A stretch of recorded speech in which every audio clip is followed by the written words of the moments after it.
The bullet that killed Preston Langford's 8-year-old son was meant for a bank robber, but the ricochet found Thomas instead, playing with his wooden horse in the dusty street of Silver Peak, Nevada, on an August afternoon in 1878. Preston held his boy as the light left his eyes, felt the small body go still in his arms, and something inside him shattered so completely that 18 months later, he still moved through life like a man underwater, every action muffled and distant. He worked his small ranch on the outskirts of town with mechanical precision, tending horses he barely saw, mending fences he hardly noticed, eating meals that tasted like ash. The other ranchers stopped inviting him to town gatherings. The widow Morrison stopped bringing him pies. Even his own brother Samuel had given up trying to pull him back into the world of the living. Preston existed, nothing more, and he figured that was all he deserved after failing to protect his son. The day Zara Lawson arrived in Silver Peak, Preston was in the general store buying supplies he did not need, just to have somewhere to be that was not his empty house. He stood at the counter, staring at a sack of flour as though it contained the mysteries of the universe when the door opened and she walked in. She wore black, head to toe, despite the September heat. Her dark hair was pulled back severely from a face that might have been beautiful if it were not so hollow, so haunted. She moved with the careful deliberation of someone who had forgotten how to move naturally, each step considered, as though she were navigating a world made of glass. "I need a room," she said to Mr. Henderson, the store owner who also ran the boarding house above the shop. Her voice was quiet but clear, with an accent that spoke of somewhere back east. "Something small. I do not require much. How long you staying, miss? I have not decided." She placed several coins on the counter, more than enough for a week's lodging. "I will let you know." Preston found himself watching her in the dusty mirror behind the counter. She caught his gaze in the reflection, and for just a moment, their eyes met. He saw in her face something he recognized, a specific kind of devastation that only came from one particular loss. Then she looked away, and the moment passed. He paid for his flour and left, but her image stayed with him as he rode back to his ranch. The black dress, the careful movements, the emptiness in her eyes that matched his own. 3 days passed before he saw her again. She was walking along the main street, and he was riding past on his way to check the fence line on his northern pasture. His horse, a bay mare named Stella, suddenly shied at a rattlesnake coiled by the side of the road.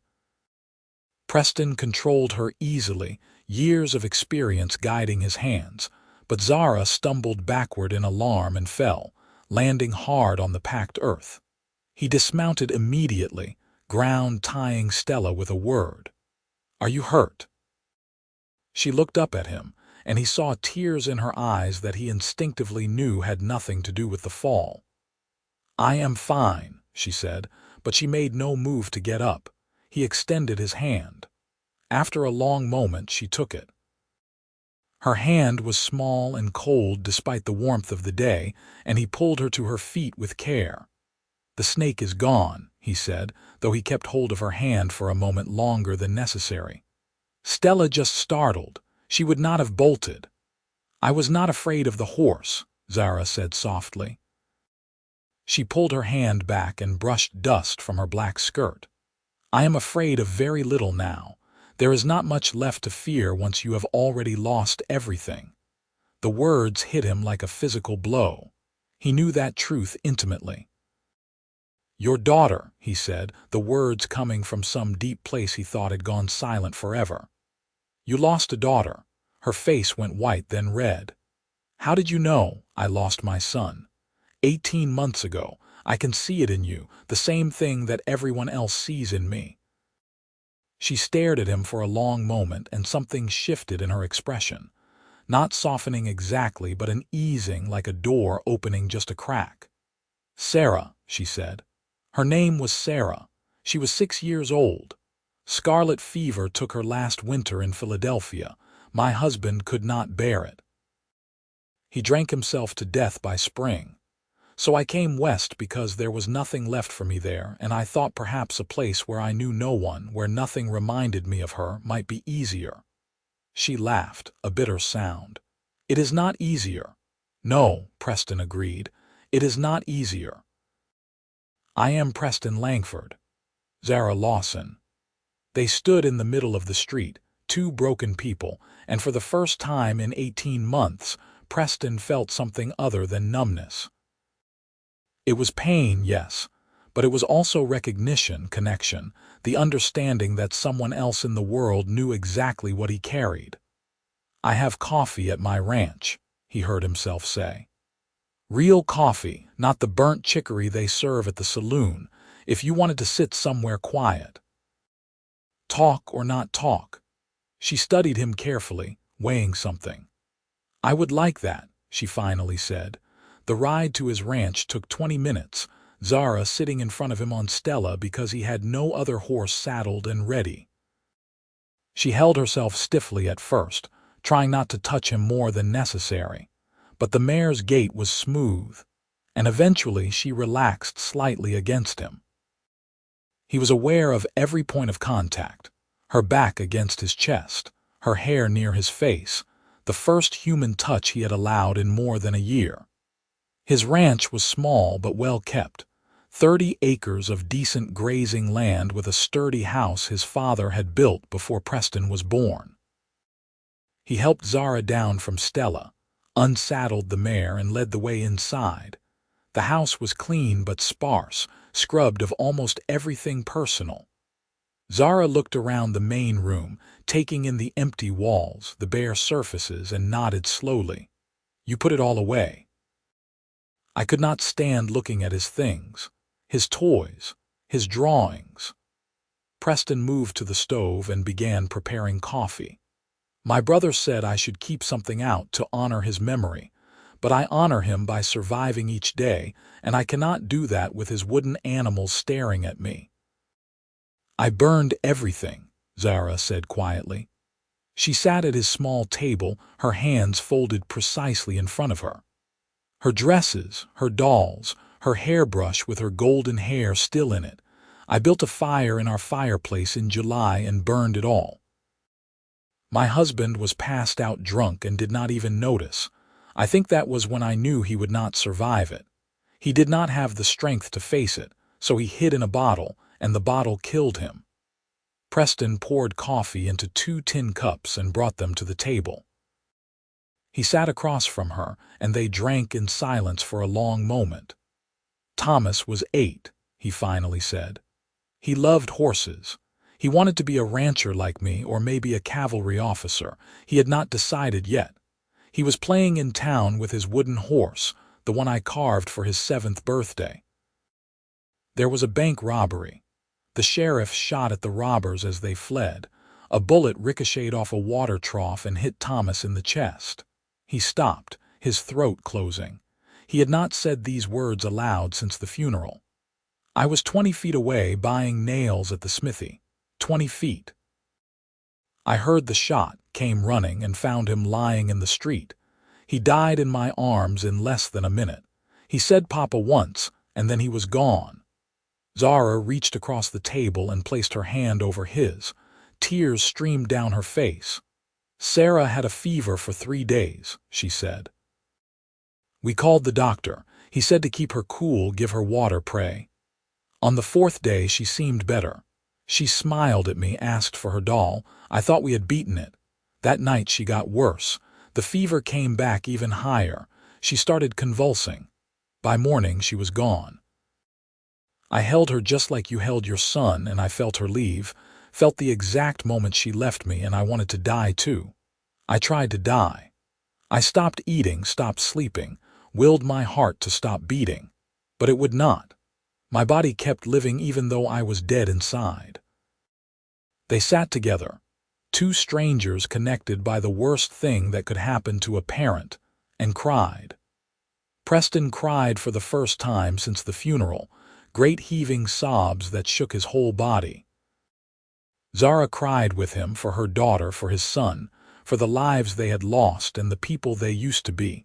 When the tears finally stopped, they sat in exhausted silence, still holding hands across the table. "I should go," Zara said eventually, but she made no move to stand. "You could stay for supper," Preston offered. "I was going to make stew. It will not be fancy, but it will be edible. I do not want to impose." "You are not imposing. I would like the company, if you want to stay." She looked at him with those haunted eyes and slowly nodded. "I would like that." They prepared the meal together, moving around his small kitchen with surprising ease.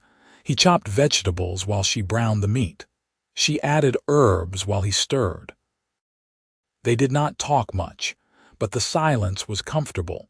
The silence of two people who understood that sometimes words were not necessary. Over dinner, they began to share other things. She told him about Philadelphia, about her life as a schoolteacher before Sarah was born, about her husband who had been kind once, before grief destroyed him. He told her about growing up on this ranch, about his wife Mary who died giving birth to Thomas, about raising his son alone with his brother's help, about how Thomas had been the light of his life, his reason for everything. "I have been thinking about leaving," Preston admitted as darkness fell and he lit lamps against the night. "Selling the ranch, going somewhere else. But every time I think about it, I cannot make myself do it. This is where Thomas lived, where he was happy.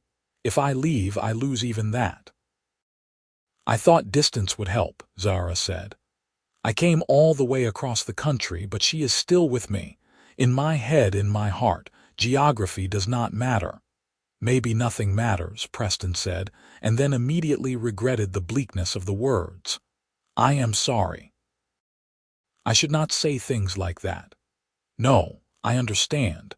Some days I feel exactly that way, that nothing will ever matter again." He walked her back to town as the moon rose, leading Stella with Zara riding. At the boarding house he helped her down and they stood in the silvery light, neither quite ready to say goodbye. "Could I see you again?" he asked. "Perhaps you could come to the ranch again, or we could ride out to the lake, or just sit and talk." "I would like that," she said simply. "Thank you, Preston, for today. For understanding, thank you," he replied. "For the same." She went inside and he rode home feeling something he had not felt in 18 months. Not happiness, not yet, but maybe the possibility of happiness, sometime in the distant future. They began spending time together regularly after that. At first, it was just sitting and talking, sharing memories of their lost children, crying together, holding each other through the waves of grief that still crashed over both of them without warning. Zara came to the ranch most days, helping with small tasks, cooking meals, simply being present. Preston found himself looking forward to her arrival, found the empty house less oppressive when he knew she would be there soon. Slowly, carefully, they began to talk about other things too. She told him about books she loved, and he rode into town to buy her one from the traveling merchant. He told her about a hidden valley in the hills where wildflowers grew even in autumn, and he took her there on horseback, the two of them riding together through the golden afternoon.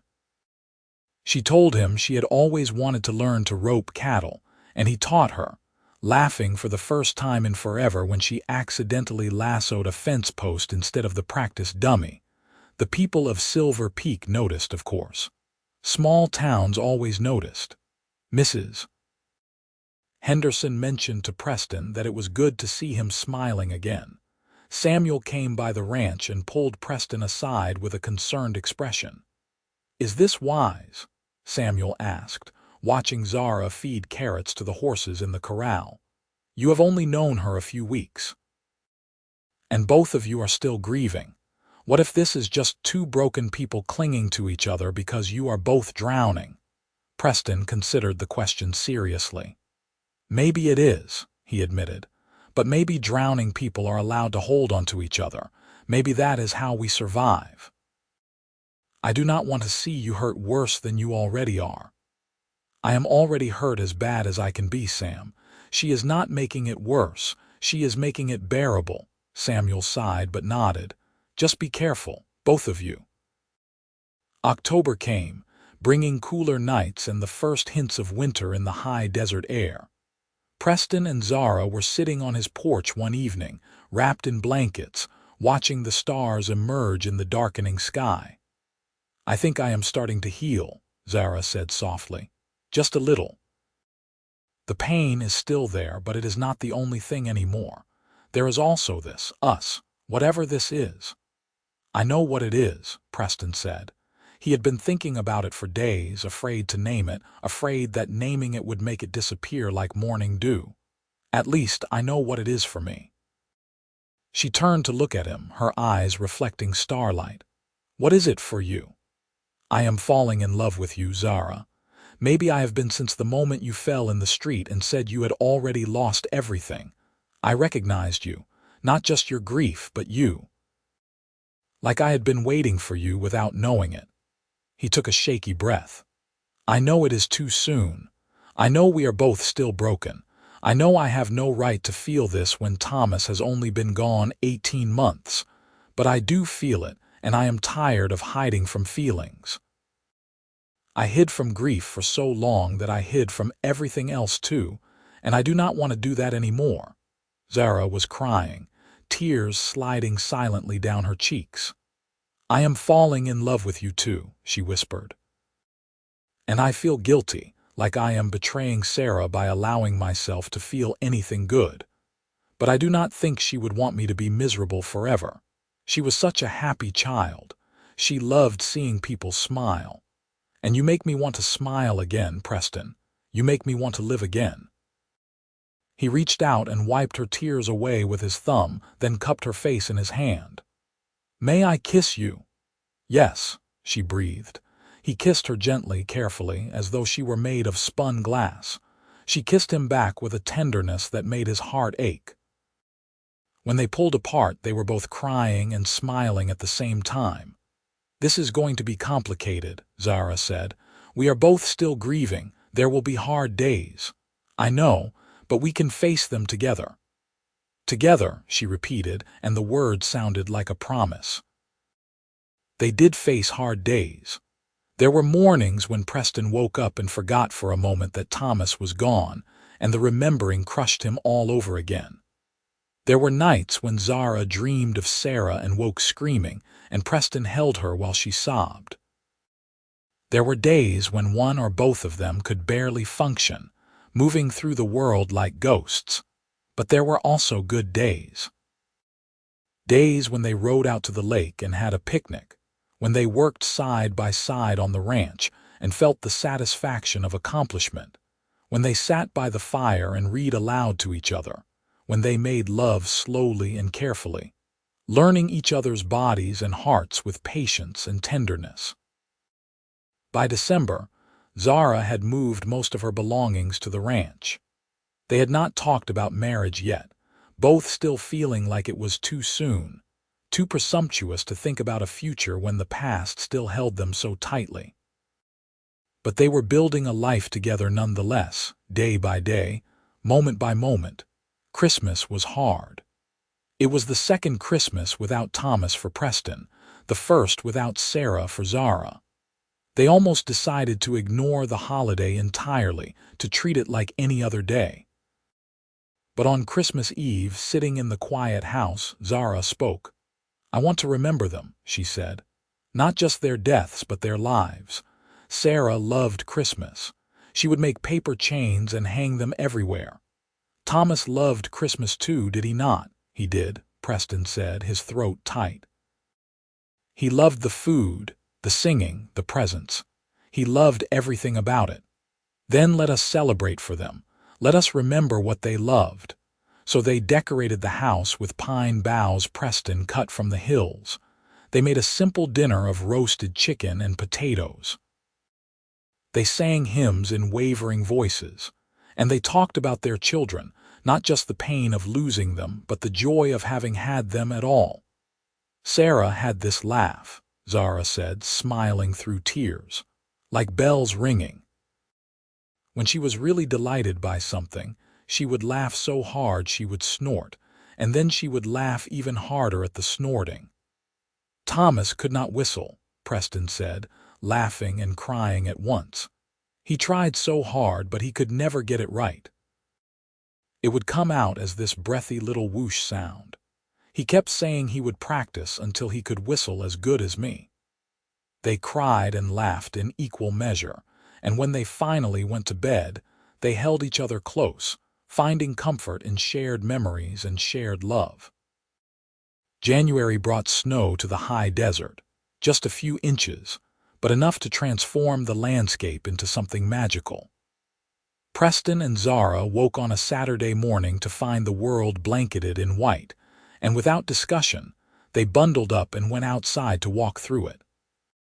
The silence was profound, the snow muffling every sound. They walked hand in hand through Preston's pastures, watching their breath puff into the cold air, feeling the crunch of snow beneath their boots.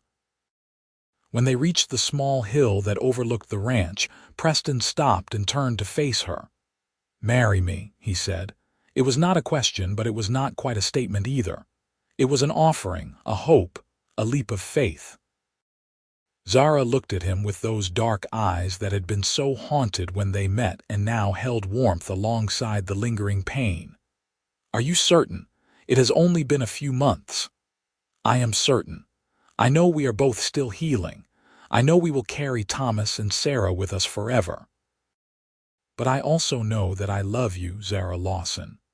I love you with everything I have left, and I want to build a future with you.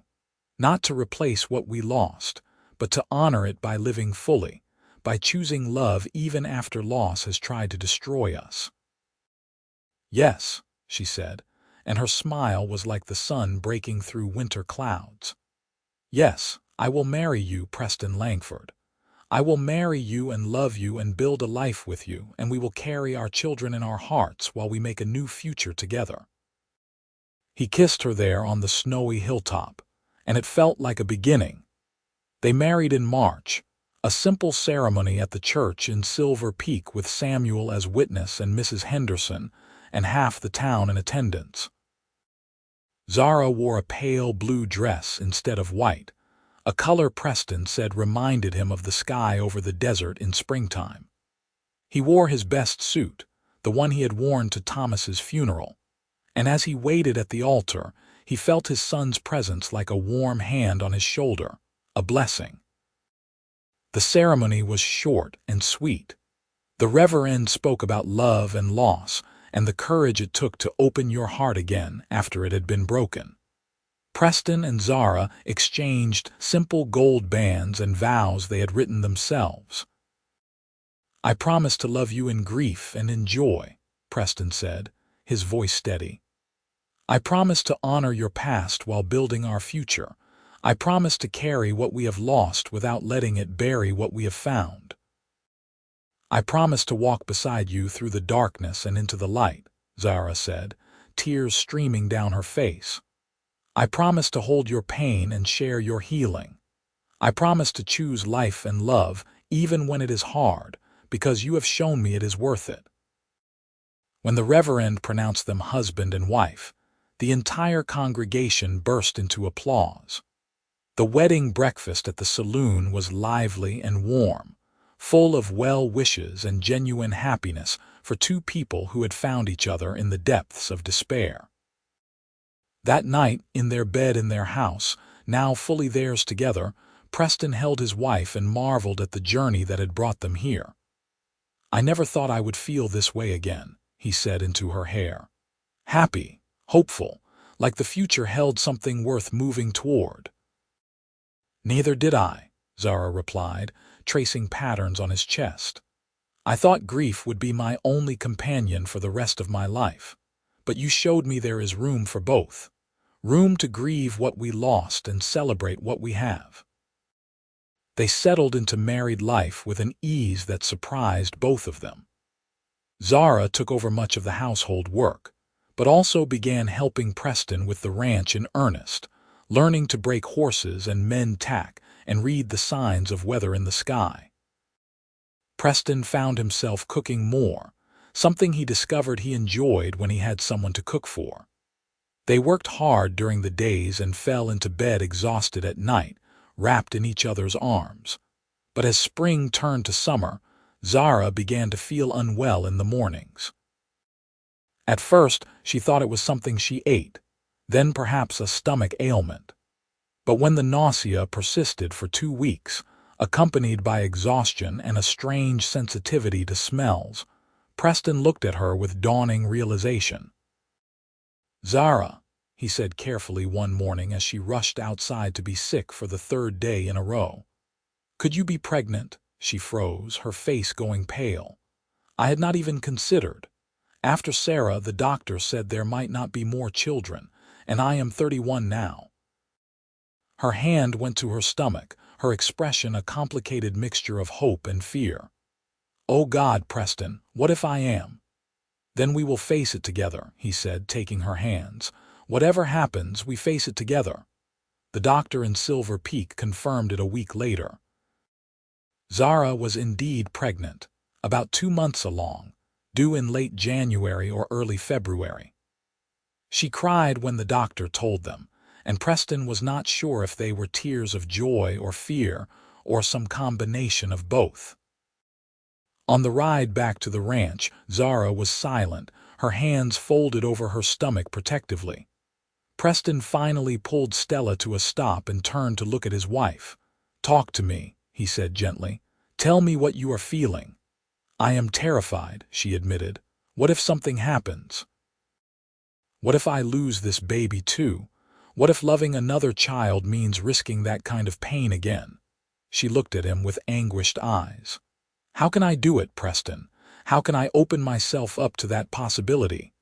He climbed down from the horse and helped her down, then held her close. "I am terrified too," he said. "Every moment with Thomas was shadowed by the fear of losing him, and then I did lose him, and it nearly killed me. The thought of going through that again is almost unbearable."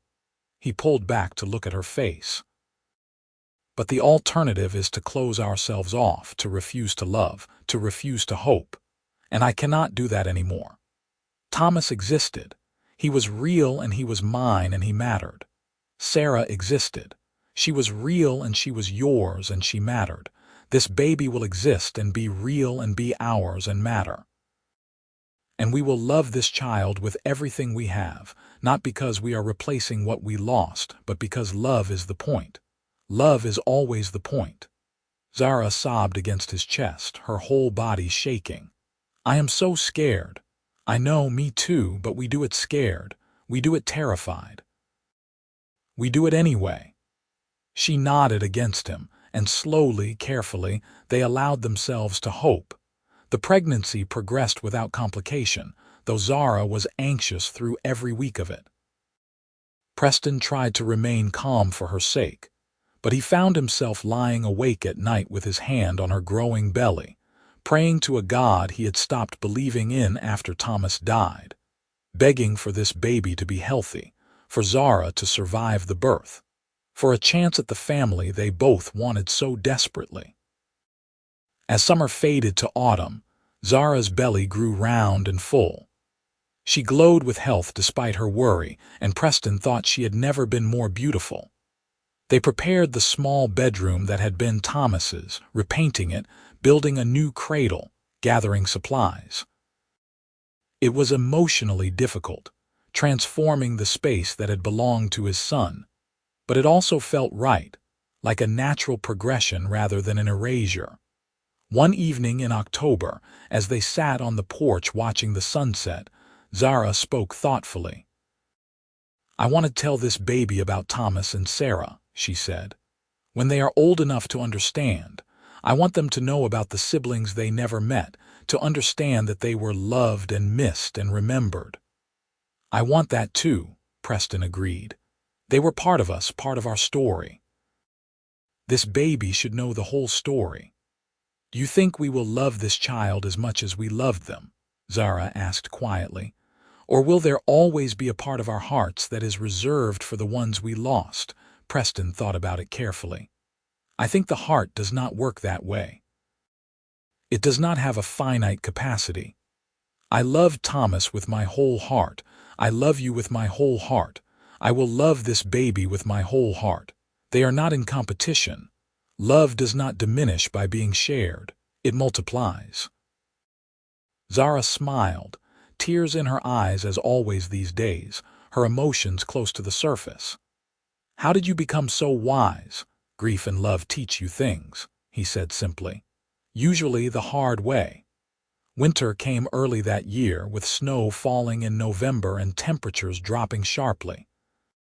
Preston made sure the house was sealed tight against the cold, that they had plenty of firewood stacked and food stored. He became increasingly protective as Zara's due date approached, barely wanting to let her out of his sight. I am fine, Preston, she said with exasperated affection when he fussed over her for the 10th time in one day. Women have been having babies since the beginning of time. You are not women. You are my wife, and this is our baby. He knelt beside her chair and placed his hand on her belly. I cannot lose you, either of you. I cannot survive it. She placed her hand over his. You will not lose us. I can feel it. This baby is strong. I am strong. We are going to be fine. Labor started on a cold February night, 3 weeks earlier than the doctor had predicted. Preston woke to Zara gripping his arm, her face tense with pain. It is time, she said. He rode through the darkness to fetch Dr. Matthews, then rode on to get Samuel's wife Emma, who had assisted at many births. By the time he returned, Zara was pacing the house, breathing through contractions, her face pale but determined. The labor was long and difficult. 18 hours of pain and fear and exhaustion, with Zara crying out for Sarah at one point, for her mother at another, and for Preston constantly. He held her hand, wiped her face, supported her weight when she needed to walk, and tried not to let her see how terrified he was. Finally, as the sun was setting on the following day, their baby was born. The cry that filled the room was the most beautiful sound Preston had ever heard, and when Dr. Matthews placed the infant in his arms, he wept. A son, the doctor said with a tired smile. You have a healthy son. Preston looked down at the tiny red face, the miniature fists waving, the shock of dark hair, and felt his heart crack open and fill with more love than he thought possible. Zara, he breathed, carrying the baby to where she lay exhausted on the bed. Zara, look at our son. She opened her eyes and gazed at the baby, and her face transformed with wonder and joy. He is perfect, she whispered, reaching out to touch his cheek. Oh, Preston, he is perfect. They named him William Samuel Langford, for Preston's grandfather and his brother. William had bright blue eyes like his mother and a loud cry that suggested he would have opinions about things. He was healthy and strong, and as the days turned to weeks, he thrived. Preston was terrified at first, afraid to hold William too tightly or too loosely, afraid that loving him this much would invite disaster. But Zara, despite her own fears, was calm and capable, nursing William with a serene expression that suggested she had been made for this. And slowly, carefully, Preston allowed himself to believe that maybe, just maybe, they were going to be all right. The spring after William's birth was one of new beginnings in every sense. The ranch prospered as Preston threw himself into work with renewed energy. Zara recovered from the birth and was soon back to helping with the horses. William strapped to her back in a sling Preston fashioned from canvas and rope.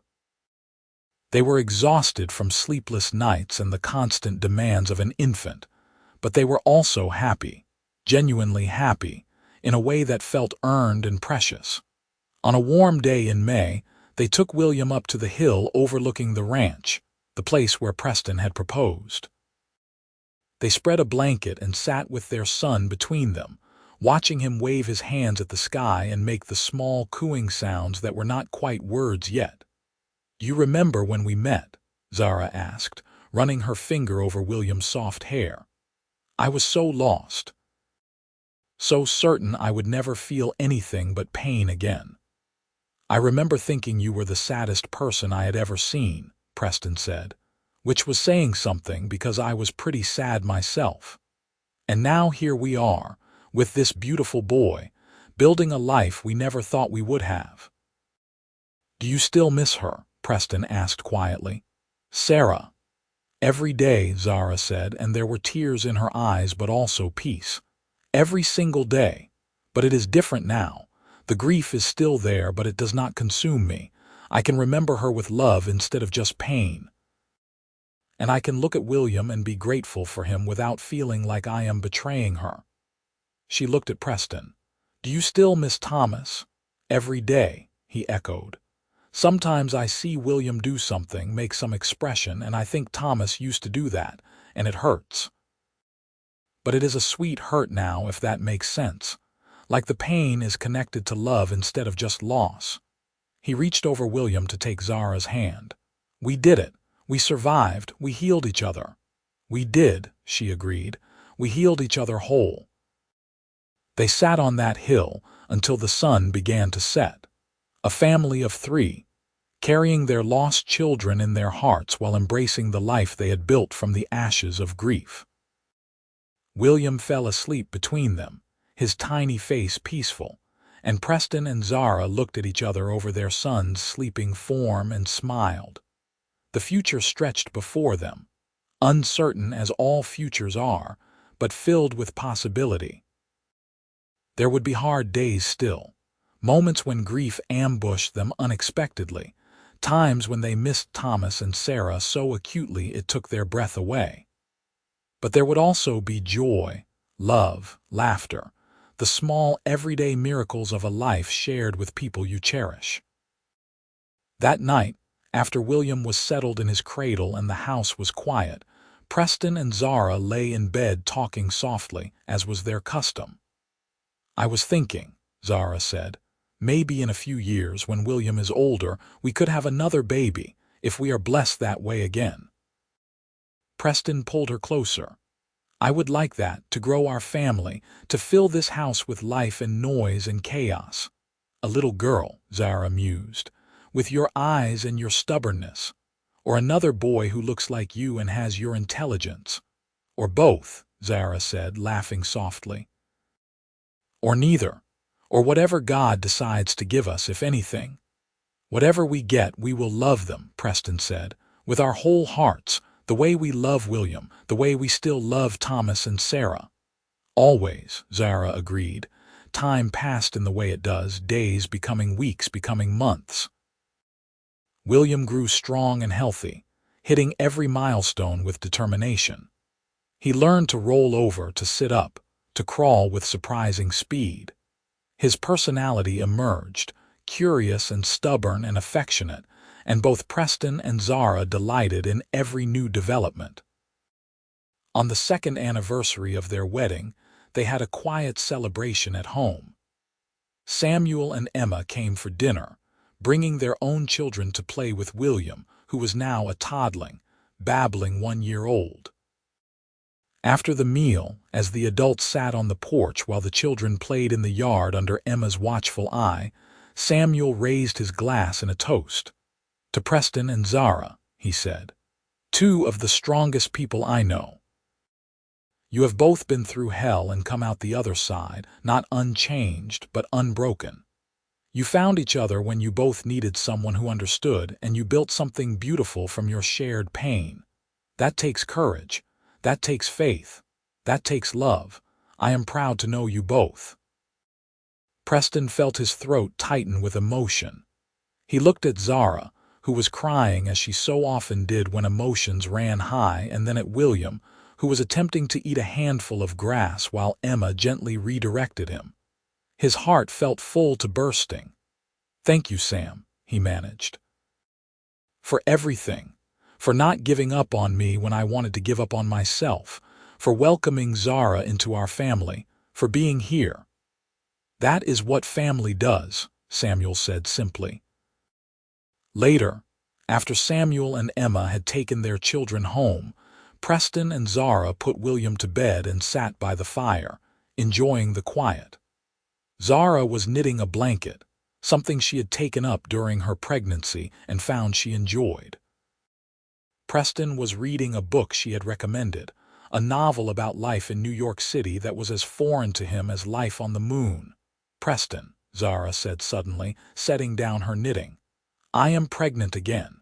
He nearly dropped his book. "What? Are you certain as I can be?" "The same signs as before. I was going to wait to tell you until I saw the doctor, but I could not keep it to myself." He crossed the room in 3 strides and pulled her into his arms. "How do you feel? Are you afraid?" "Less afraid than last time," she admitted. "Still nervous, but more confident too. We did it once. We can do it again." "We can," Preston agreed, kissing her forehead, her cheeks, her lips. "We can do anything together." The second pregnancy was easier in some ways, harder in others. Zara knew what to expect, which reduced her anxiety, but she was also chasing after an active toddler while dealing with morning sickness and exhaustion. Preston did everything he could to help, taking over more of William's care, hiring a local teenager to help with ranch work so he could spend more time at the house. This time, when labor started on a November afternoon, it progressed quickly. Emma arrived just in time to catch the baby as it emerged into the world after only 4 hours of labor. Another cry filled the room, this one somehow even more indignant than William's had been. "A daughter," Emma announced, laughing. "You have a beautiful daughter." Preston took his daughter in his hands, this tiny perfect creature, and immediately thought of Sarah, the daughter Zara had lost. He looked at his wife, saw the complex emotions crossing her face, joy and sadness and love all tangled together. "She is beautiful," Zara whispered, reaching for the baby. "Just beautiful." They named her Rose Elizabeth Langford, Rose for the flowers Sarah had loved, Elizabeth for Preston's mother. Rose had dark hair like both her parents and lungs that could wake the dead when she decided she was hungry or uncomfortable. She was smaller than William had been, but just as fierce, and from the beginning, she had both her parents wrapped around her tiny fingers. William was fascinated by his baby sister, toddling over to her cradle to stare at her with solemn concentration, patting her head gently when Preston showed him how. "Baby," he said, his word for baby with great seriousness. "My baby." "Your sister," Preston corrected gently. "Rose is your sister." "Rose," William attempted, which came out as Wose. It was close enough. With 2 young children, the house was chaos in the best possible way. There was always someone needing something, always a diaper to change or a meal to prepare or a toy to retrieve. Preston and Zara moved through their days in a constant state of exhaustion and exhilaration, stealing moments alone when they could, falling into bed too tired to do anything but hold each other and sleep. But even in the midst of the chaos, there were perfect moments. Rose's first smile, directed at her brother who was making ridiculous faces at her. William taking his first real steps, from Zara's arms to Preston's. Family dinners where more food ended up on the floor than in anyone's mouth. Evenings on the porch, the children asleep, the stars emerging, Preston and Zara talking softly about their days, their dreams, their life together. One evening, when William was 3 and Rose was nearly 2, the whole family took a walk up to the hill that had become their special place. William ran ahead with the boundless energy of a young child, while Preston carried Rose on his shoulders. They reached the top as the sun was setting, painting the sky in shades of gold and pink and purple. "Pretty," Rose said, pointing at the sunset. Her vocabulary was expanding daily, and she delighted in naming everything she saw. "Very pretty," Zara agreed, holding William's hand to keep him from running down the other side of the hill. Just like you. They sat on the hillside as they had so many times before, watching the light fade from the sky. William found a stick and began drawing patterns in the dirt. Rose snuggled against Preston's chest, her eyes already drooping with sleep. Zara leaned against Preston's shoulder, her hand resting on his knee. "This is everything I did not think I could have again," she said quietly. "A family, children, love, home. I thought it was over for me when Sarah died. I thought my life as a mother was finished." "I thought the same thing," Preston said.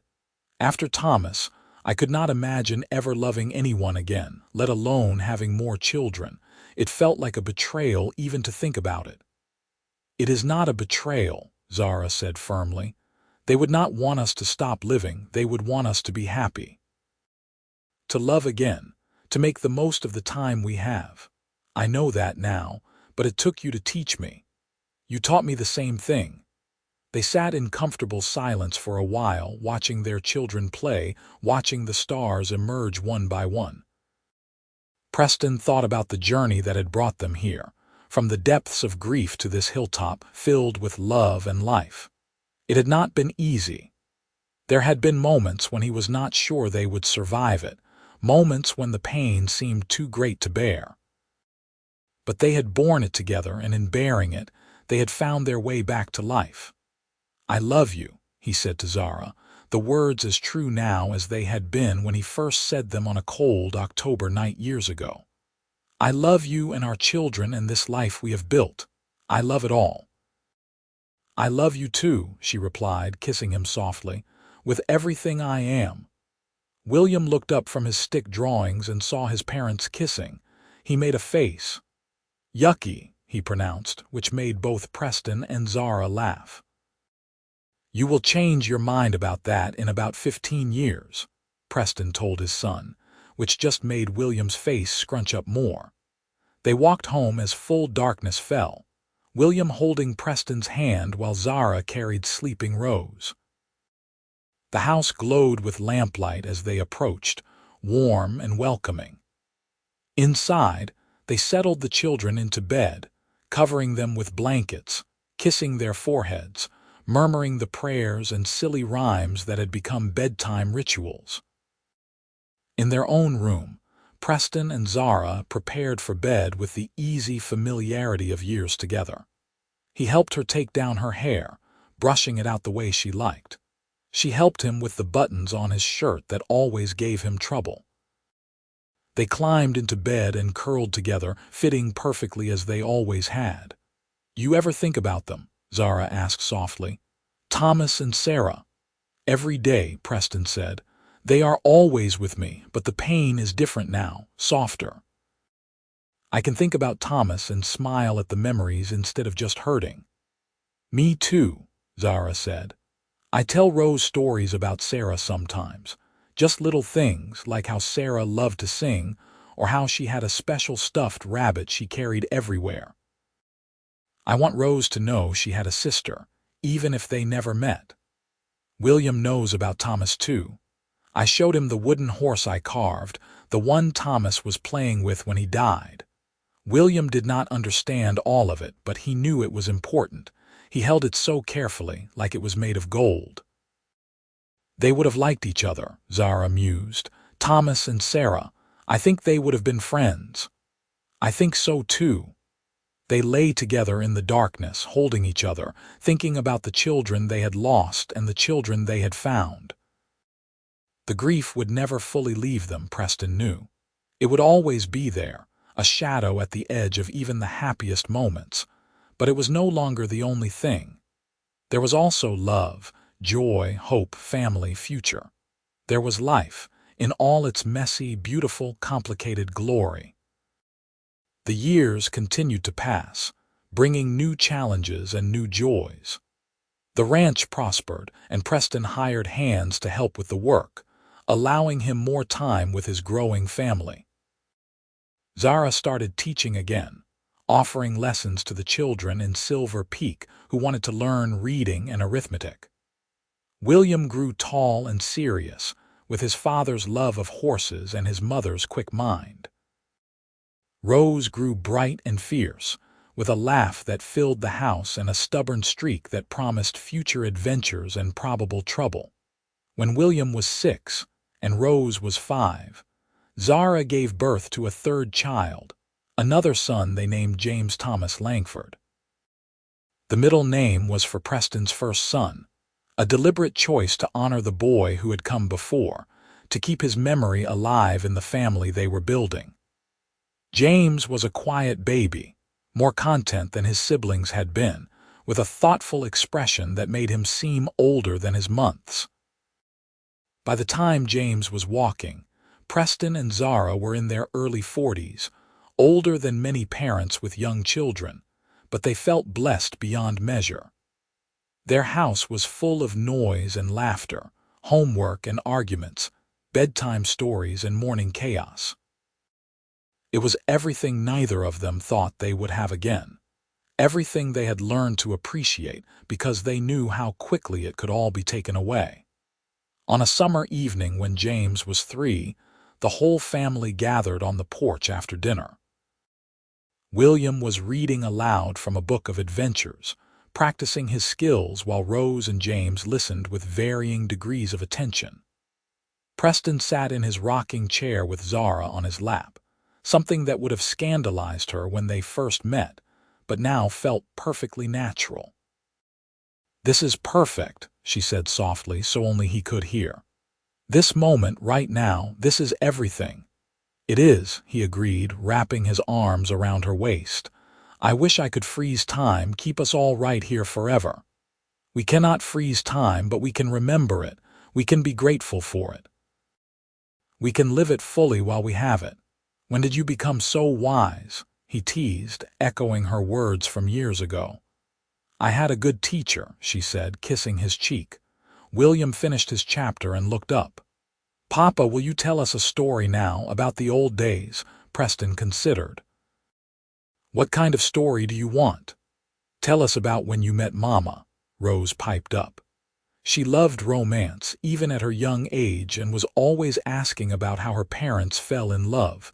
Preston and Zara exchanged glances. They had told the children edited versions of their meeting before, but never the full truth. But William was old enough now to understand loss, and Rose was mature beyond her years. Even James might grasp some of it. "All right," Preston said, "but it is a sad story in some parts." "Are you sure you want to hear it?" All 3 children nodded solemnly. So Preston told them, with Zara adding details about Thomas and Sarah, about the accident and the illness, about grief so deep it felt like drowning. He told them about meeting each other in that grief, about recognizing someone else who understood the darkest kind of pain. He told them about healing slowly, carefully, together, about learning to love again after loss had tried to teach them that love was too dangerous. The children listened with wide eyes. When Preston finished, there was a long silence. "So we have another brother and sister in heaven," William finally said, working through it. "Is that right?" "That is right," Zara confirmed gently. "Thomas would have been your big brother. Sarah would have been your big sister. They existed and they mattered, and we will always love them and miss them." "But we have each other now," Rose said, looking around at her family, "because you found each other after being sad." "Yes," Preston said. "Exactly that." "I wish we could have met them," James said in his small voice. "Thomas and Sarah." "I wish you could have too," Preston said, his throat tight. "They would have loved you all so much." "We love them," William declared. "Even though we never met them, we love them, right?" "Right," Rose agreed, and even James nodded. Preston and Zara looked at each other with tears in their eyes. Somehow their children had understood perfectly, had grasped that love was not limited by time or death, that family could include people you had never met but still held in your heart. That night, after the children were asleep, Preston and Zara returned to the porch, needing a moment alone after the emotional conversation. They sat in silence for a while, holding hands, listening to the night sounds of the desert. "We did it," Zara finally said. "We survived the worst thing that can happen to a parent, and we not only survived, we thrived. We built this beautiful life. We made sure Thomas and Sarah were not forgotten. We healed each other whole, just like you said we would." "You healed me," Preston said. "When I met you, I was barely alive, going through the motions but not really living.